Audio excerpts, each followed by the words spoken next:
This segment brought to you by Sure Crop, liquid crop nutrition delivered right to your farm. We're back. Now we learn about soybean supply and demand with Kyle Bauer and Polly Ruhland.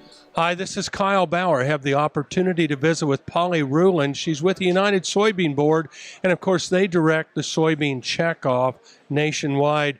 There's a lot of challenges right now, Polly, with soybeans, getting them harvested, getting them sold, large supplies.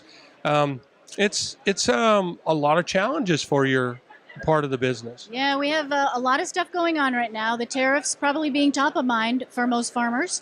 But it's been a rough growing year. And there are some parts of the country that are doing really well, have great yields. There are some parts of the country that are still in the fields trying to get the beans out of the field. And we have a lot of damage from rain, from flooding. So it's a tough year to be a soybean farmer. And but I do think that this is the kind of year, the kind of atmosphere where the checkoff shines.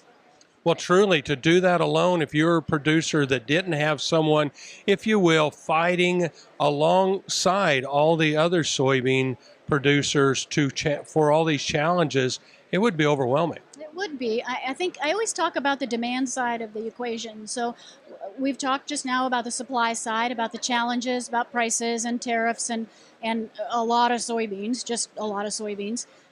Record year, most acres planted this year of soybeans ever. But we got to talk about when we're part of the checkoff program, we need to talk about the demand side, because healthy demand means healthy supply. We keep those beans moving through the pipeline. So at the checkoff program, we are interested in healthy demand for soybeans.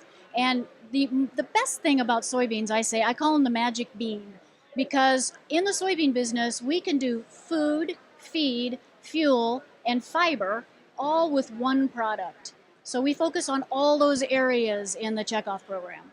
And truly, at different times in the history of the soybean, those different aspects has driven the market. You bet. So the fuel, when we lost some of the market on edible oils, the biodiesel market took up that slack. So that's the fuel side. Right now, we're looking at big supply tariff situation is taking China away from us. So we're doing two strategies to help move beans now and in the future, regardless of what happens with China.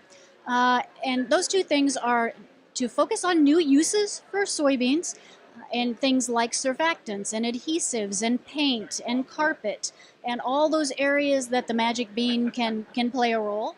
And we're also trying to diversify our portfolio away from necessarily the more traditional soybean markets overseas and build up infrastructure and markets in more basic markets. For example, India, that has an enormous potential for U.S. soy and has that ROI potential longer term than perhaps the more mature markets. And truly, all of that is funded by U.S. soybean producers. Truly. It's. I think the checkoffs are so important, not just the soy checkoff, but all the checkoffs are so important because they were started to mind the side of the supply chain that farmers aren't the experts at. So farmers are the experts at supply. We need to be working on behalf of farmers. We need to be the experts at demand pull. And the farmers that lead United Soybean Board realize that, and they are very focused, increasingly focused on the demand side of the equation. We're visiting with Polly Ruhland. She is with the United Soybean Board. This is Kyle Bauer reporting. Back to you, Jamie. Thanks, Kyle. Come back after the break for this week's Kansas Farm Bureau update. Next time you see a beautiful field of corn, reach out and thank the farmers who work tirelessly to raise corn for livestock feed, renewable fuels, and exports to feed a growing world population. The farmers on the Kansas Corn Commission work for Kansas Corn with grower-funded checkoff dollars that support foreign and domestic market development, research, promotion, and education to expand opportunities for Kansas farmers.